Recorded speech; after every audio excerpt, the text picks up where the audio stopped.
प्रयागराज महाकुंभ में श्रद्धालुजनों की भारी भीड़ है। लगभग 8 से 10 करोड़ श्रद्धालु इस समय प्रयागराज के अंदर मौजूद है। कल भी 5.5 करोड़ श्रद्धालुजनों ने महाकुंभ का स्नान किया था। ये जो भारी दबाव श्रद्धालुजनों के कारण और श्रद्धालुओं के संगम नोच पर जाने के कारण वहाँ पर एक बना हुआ है, लेकिन पूरा प्रशासन मौके पे वहाँ मौजूद है। रात्रि को 1 से 2 बजे के बीच में अखाड़ा मार्ग पर, जहाँ पे अखाड़ों के अमृत स्नान के दृश्य से बैरिकेड्स भी किए गए थे, तो बैरिकेड्स को फांद करके आने में कुछ श्रद्धालु गंभीर रूप से घायल हुए हैं। उन्हें तत्काल हॉस्पिटल में पहुंचा करके उपचार आदि की व्यवस्था उनके लिए की गई है। उनमें से कुछ श्रद्धालु गंभीर रूप से घायल हैं। लगातार प्रशासन स्थानीय स्तर पर श्रद्धालुओं की सकुशल स्नान कराने के दृष्टि से रात्रि को कल सायंकाल 6:30-7 बजे से ही मौनी अमावस्या का मुहूर्त प्रारंभ होने के बाद से ही लगातार लगा हुआ है। प्रयागराज में महाकुंभ में श्रद्धालुजनों के सकुशल स्नान करने, अमृत स्नान के लिए देश भर से आए हुए श्रद्धालुजनों की व्यवस्था के लिए, उनके कुशल क्षेम के लिए आदरणीय प्रधानमंत्री जी का प्रातःकाल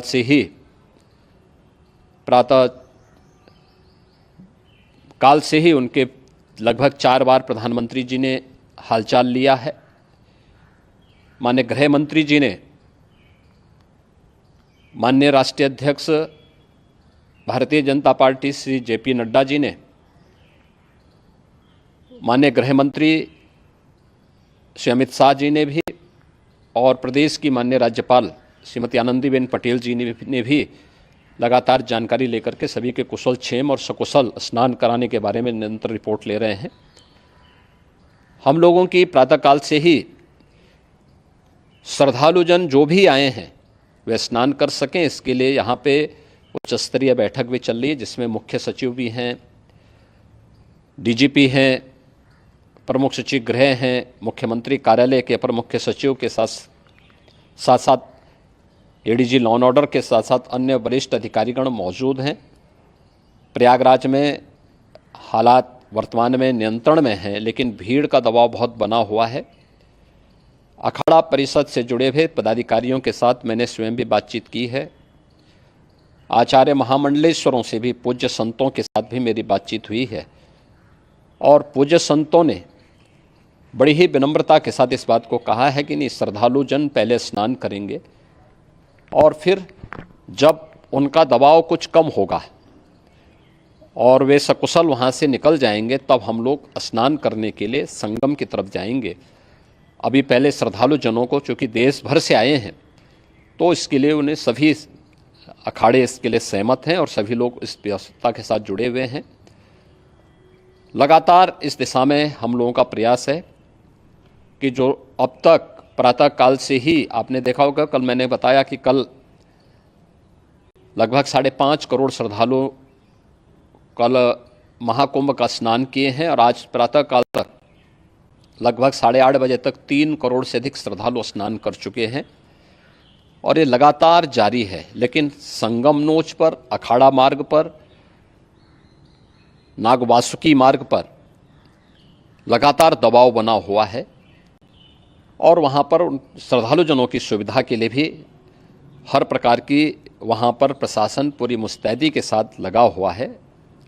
और इसीलिए मेरी अपील है पूरे प्रदेशवासियों से, पूरे देशवासियों से और सभी श्रद्धालुओं से भी, सभी पूज्य संतों से भी कि अफवाह पर कोई ध्यान न दें, संयम से काम लें। ये सब आयोजन सभी लोगों का है।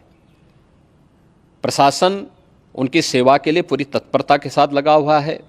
केंद्र और राज्य सरकार पूरी मजबूती के साथ वहाँ पर हर प्रकार का सहयोग करने के लिए तत्पर है।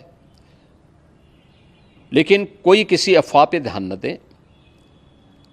कोई भी व्यक्ति नकारात्मक अफवाह फैलाने का प्रयास करेगा, उस प्रकार से नुकसान हो सकता है। और जहाँ पर हैं आप, लगभग 15 से 20 किलोमीटर के दायरे में अस्थायी घाट बनाए गए हैं, उसमें कहीं भी वे स्नान कर सकते हैं। आवश्यक नहीं कि संगम नोच की तरफ ही आएं, क्योंकि भीड़ देखते हुए खासतौर पर जो बुजुर्ग हैं, बच्चे हैं, श्वास के रोगी हैं, उनको लंबी दूरी तय नहीं करनी चाहिए। और जहाँ पर हैं वहीं पर आराम से पहले स्थिर होकर के कार्य करें, वहाँ पर रह करके। और जो नज़दीक के घाट हैं, उसी नज़दीक के घाट में स्नान करेंगे। सब गंगा जी के ही घाट हैं और गंगा जी के इस घाट में वही पुण्य प्राप्त होगा। ये मौनी अमावस्या है। मौनी अमावस्या में स्नान का महत्व है। संगम में स्नान का दबाव बहुत ज़्यादा है, इसलिए सभी लोग अगर वहाँ पे इसमें अपना सहयोग करेंगे तो सकुशल हम सभी श्रद्धालु जनों को वहाँ पर स्नान करने में सफल होंगे। और फिर इसके उपरांत अमृत स्नान के लिए पूज्य संतों से भी